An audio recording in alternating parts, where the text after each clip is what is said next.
அனைவருக்கும் வணக்கம். கன்னிராசிக்காரர்களுக்கு எண்ணி 3 நாளில் எதிர்பாராத ஒன்று நடக்க போகிறது. அந்த நாள் பிப்ரவரி 23ஆம் தேதி முதல் அடுத்த 7 நாட்களில் எதிர்பாராத ஒன்று மிக சிறப்பாக எண்ணி 3 நாளில் இது நடந்தே தீரும் என்று சொல்லக்கூடிய வகையில் சந்திப்பதற்கான சாத்தியக்கூறுகள் எந்தெந்த விஷயங்களில் நிறைவாக கிடைக்கப் போகிறது என்பதை ஆராய்ந்து பார்க்கும் போது கன்னிராசிக்காரர்களை பொறுத்த வரைக்கும் பிப்ரவரி 23ஆம் தேதியிலிருந்து மிக வலுவாக கிரகநிலைகளில் ஏற்படக்கூடிய அதிரடியான மாற்றங்களை ஆராய்ந்து பார்க்கும் போது ராசியின் அதிபதியாக இருக்கக்கூடிய வித்யாகாரகரான புதன் மிகவும் வலுவாக 6ஆம் இடத்தில் 26ஆம் தேதி வரை சஞ்சரிக்கிறார். அதற்கு பிறகு 7ஆம் இடமாகிய சப்தமஸ்தானத்தில் நுழைகிறார். ராசியின் அதிபதியும் உச்ச அதிபதியுமாக இருக்கக்கூடிய புதனின் மாறுதல் மிக சிறப்பான மாற்றத்தையும் முன்னேற்றத்தையும் அள்ளி கொடுக்க போகிறது. ஏனென்றால் இந்த வாரத்தின் முற்பகுதியில மிகவும் வலுவாக ஆட்சி பலம் பெற்று சஞ்சரிக்கக்கூடிய சனியுடன் இணைந்து யோகஸ்தானத்தில் வீற்றிருக்கிறார். அது மட்டுமல்லாது சூரியனும்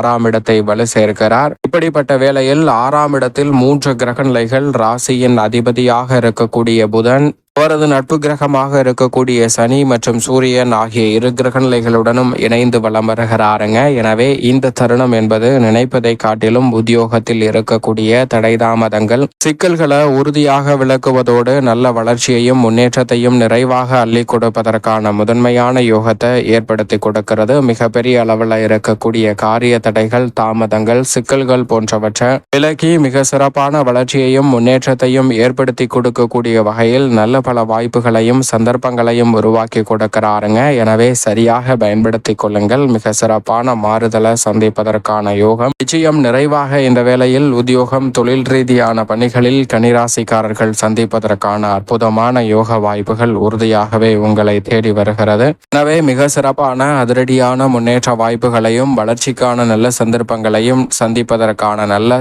வாய்ப்பு இந்த வேளையில் உறுதியாக உங்களை தேடி வருகிறது. அதோடு மட்டுமல்லாது 26ஆம் தேதிக்கு பிறகு 7ஆம் இடம் ஆகிய சப்தமஸ்தானத்தில் உச்சம் பெற்றிருக்கக்கூடிய சுக்கிரன் மற்றும் ராகுவுடன் இணைந்து வலம் வர போகிறாருங்க. சந்திரனும் இறுதி தருவாயில் இணைய போகிறார். எதிர்பார்ப்புகளை பூர்த்தி செய்யக்கூடிய 7ஆம் இடத்தில் 4 கிரகநிலைகள் ஒன்றாக இணைந்து வலுப்படுத்தக்கூடிய இந்த தருணம் என்பது மிக சிறப்பான மாற்றத்திற்கும் வளர்ச்சிக்கும் உறுதியாகவே அடித்தளமிடுகிறது. ஏனென்றால் சந்திரன் அதற்கு பிறகு வளர்பிறை சந்திரனாக மாறி வலம் வர போகிறார். எனவே நினைத்த காரியங்களில் கனகச்சிதமாக வெற்றி வாய்ப்பையும் முன்னேற்றத்தையும் அள்ளி கொடுப்பார். அது மட்டுமல்லாது பிதுர்காரகன் என்று சொல்லக்கூடிய சூரியனும் யோகஸ்தானத்தில் வலுவாக அமர்ந்திருப்பதால் அலைச்சல் சிரமம் இல்லாமல் பல பணிகளை கனகச்சிதமாகவும் சிறப்பாகவும் செய்து முடிப்பதற்கான யோகம் உண்டு. 27ஆம் தேதி அன்று சனி மற்றும் சூரியனுடன் இணைந்து சந்திரன் 6ஆம் இடத்தை வலு சேர்க்க போகிறார். அன்றைய தினம் அமாவாசையாக அனுசரிக்கப்படுகிறது. அன்றைய தினத்தில் பித்ரு கர்மாவை நீக்க உறுதியாகவே முன்னோர் வழிபாட்டை மேற்கொள்வது கன்னிராசிக்காரர்களுடைய வாழ்வில் சந்திக்கக்கூடிய தடை தாமதங்கள் சிக்கல்களை விலக்கி நல்ல வளர்ச்சியையும் முன்னேற்றத்தையும் ஏற்படுத்தி கொடுப்பதற்கான முதன்மையான வாய்ப்பை உறுதியாக ஏற்படுத்தி கொடுக்கும். சரியாக பயன்படுத்திக் கொள்ளுங்கள். அதோடு மட்டுமல்லாது எந்த ஒரு காரியத்தை கையில் எடுத்தாலும் அதில் இருக்கக்கூடிய தடை தாமதங்களை தகர்த்தெறிந்து முன்னேற்றத்தையும் வளர்ச்சியையும் உறுதியாக சந்திப்பதற்கான நல்ல வாய்ப்பை ஏற்படுத்தி கொடுக்கும். எனவே உறுதியாக முன்னோர் வழிபாட்டை சரியான முறையில் மேற்கொள்ளுங்கள். நல்ல பலன் தங்களுடைய வாழ்வில் உறுதியாகவே கிடைக்கும். அது மட்டுமல்லாது ராசியின் அதிபதி சப்தமத்தை வலுப்படுத்தும் போது அங்கு உச்சம் பெற்று சஞ்சரிக்கிறார். ராசிக்கு சகாயமானவராக இருக்கக்கூடிய சுக்கிரன் மிக வலுவாக உச்சம் பெற்று வலம் வரக்கூடிய இந்த வேளையில் நீங்கள் நினைப்பதை காட்டிலும் மிக சிறப்பான அதிரடியான மாற்றம் இந்த தருணத்தில் உண்டு. ஏனென்றால் எதிர்பார்ப்புகளை பூர்த்தி செய்யக்கூடிய 7ஆம் இடம் கலஸ்திரஸ்தானம் என்று சொல்லக்கூடிய 7ஆம் இடத்தை வலு சேர்ப்பதால் எந்த வகையான எதிர்பார்ப்புகளாக இருந்தாலும் தடை தாமதமின்றி மிக சிறப்பாக கைகூடுவதற்கான முதன்மையான யோகம் உங்களை தேடி வருகிறது. மிகப்பெரிய அளவில் இருக்கக்கூடிய காரிய தடைகள், சிரமங்கள், சிக்கல்கள் போன்றவற்றை முற்றிலுமாக விலக்கி முன்னேற்றத்தையும் வளர்ச்சியையும் உறுதியாக சந்திப்பதற்கான முதன்மையான யோகமும் கன்னிராசிக்காரர்களுக்கு நிறைவாக கிடைக்கிறது என்பதை சுக்கிரன் திட்டவட்டமாக உறுதிப்படுத்தி கொடுக்கிறாருங்க. கலைத்துறை, அரசியல் துறை சார்ந்த பணிகளில் இருக்கக்கூடிய சங்கடங்கள், சிரமங்கள் முற்றிலுமாக தகர்த்தெறியப்படுவதோடு முன்னேற்றத்திற்கு வழிவகை செய்யக்கூடிய நல்ல வாய்ப்புகளும் சந்தர்ப்பங்களும் உறுதியாகவே உங்களை தேடி வருகிறது. எனவே மிகப்பெரிய அளவிலான சிக்கல், சிரமம் போன்றவை முற்றிலும் விலகி நல்ல வளர்ச்சியும் முன்னேற்றமும் உறுதியாக சந்திப்பதற்கான முதன்மையான அதிர்ஷ்ட யோக வாய்ப்புகள் இந்த வேளையில் உங்களை தேடி வருகிறது. எனவே சரியாக பயன்படுத்திக் கொள்ளுங்கள். அதோடு மட்டுமல்லாது கன்னிராசிக்காரர்களுக்கு நினைப்பதை காட்டிலும் மிகப்பெரிய அளவில் இருக்கக்கூடிய காரிய தடைகள், பண வரவில் ஏற்படக்கூடிய சிக்கல்கள் போன்ற அனைத்தையும் சுக்கிரன் உச்சம் பெற்று வலுவாக வெற்றிருப்பதால் விலக்கி விடுகிறாருங்க. அவருடன் ராகுவும் ராசியின் அதிபதியான புதனும் இணைந்திருப்பதால் மிக சிறப்பாக முடிவெடுத்து பல சாதுரியமான நகர்வுகளை மேற்கொள்வதற்கான நல்ல சந்தர்ப்பம் இந்த தருணத்தில் உறுதியாகவே கன்னிராசிக்காரர்களுக்கு கிடைக்கிறது என்பதை திட்டவட்டமாக உறுதிப்படுத்தி கொடுக்கிறார். அதோடு மட்டுமல்லாது மிகப்பெரிய அளவில் இருக்கக்கூடிய காரிய தடை நிறைந்த விஷயங்கள் இந்த தருணத்தில் மங்களகரமாக அமைவதற்கான யோகம் உண்டு. ஏனென்றால் கலஸ்திரஸ்தானம்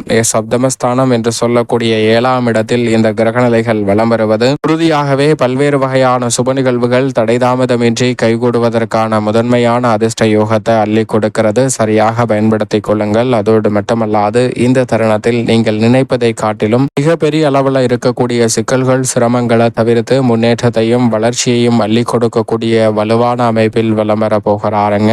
ஏனென்றால் ராகுவும் எதிர்பார்ப்புகளை பூர்த்தி செய்யக்கூடிய 7ஆம் இடத்தில் வலுவாக வீற்றிருக்கிறார். எனவே எதிர்பார்ப்புகள் அனைத்தும் மிக சிறப்பாகவும் கனகச்சிதமாகவும் கைகூடுவதற்கான முதன்மையான அதிர்ஷ்ட யோகம் நிச்சயமாக கன்னிராசிக்காரர்களுக்கு உண்டு என்பதை இந்த கிரகநிலைகள் உறுதிப்படுத்துகின்றன. ஏனென்றால் இந்த கிரகநிலைகள் அனைத்துமே ராசியின் அதிபதியான புதனின் பார்வையில் நட்பு கிரகமாகவும் சமகிரகமாகவும் இருக்கின்றன. சந்திரன் பகை கிரகமாக இருந்தாலும் சந்திரனின் பார்வையில் ராசியின் அதிபதியான புதன் நட்பு கிரகமாக இருக்கிறார். எனவேதான் எண்ணி 3 நாளில் எதிர்பாராத ஒன்று நீங்கள் நினைப்பதை காட்டிலும் வியக்கக்கூடிய வகையில் நடைபெறுவதற்கான சூழல் கன்னிராசிக்காரர்களுக்கு உண்டு. ஏனென்றால் இந்த வேளையில் ஜென்மத்தில் மிகவும் வலுவாக வீற்றிருக்கிறார் மோட்சக்காரகரான கேதுவின் அமைப்பு எதிர்மறையான சிந்தனைகள், கற்பனையான பயம் போன்றவற்றை நீக்கி முன்னேற்றத்தையும் வளர்ச்சியையும் உறுதியாக சந்திக்கக்கூடிய வகையில் நல்ல வாய்ப்புகளை உறுதியாக ஏற்படுத்தி கொடுக்கிறது. அதே போன்று மிகவும் வலுவாக இந்த வேளையில் ராசியின் அதிபதியான புதனுக்கு சமகிரகமாக இருக்கக்கூடிய